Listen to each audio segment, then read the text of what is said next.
Yeah, well, I think it's important to note that sometimes the word fast tracked is used without a clear reference in terms of what it is. So, for example, a professional player with over 5 years playing experience would enter at a later point in our coach educational pathway because of the knowledge and experience that they have.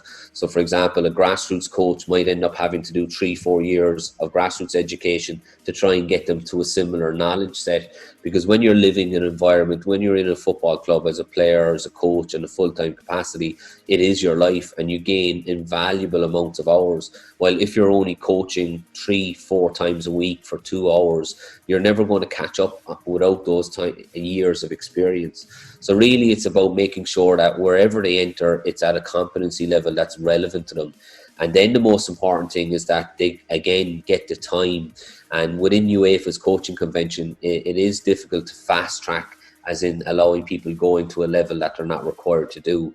So I think a lot of the times there's frustrations from coaches that are outside of that environment that see former professional players possibly entering at a level where they haven't done anything else, but everything that they've done in the game provides them with an experience or knowledge. And that's the same in anything. Like, there's a number of people who could go into a master's in education based on life experience. So based on their area of expertise, if somebody has lived in a certain industry for 20 years, they wouldn't have to go back and do a degree. They can get an entrance competency level. So it's really about best practice.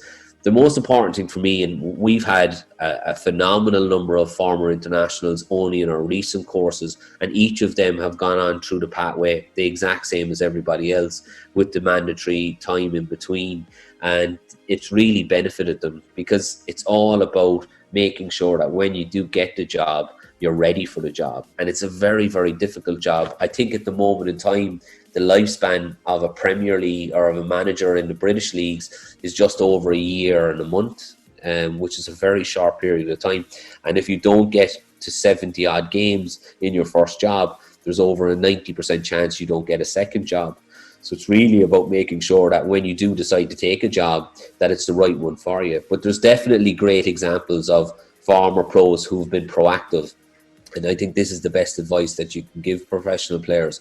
Start your learning, start the educational part of your football early. So in your mid-20s, 24, 25, in the peak of your career, start being proactive and start doing your badges sooner, so that it'll allow you make sure that when you do retire, you have that natural transition into a coaching role.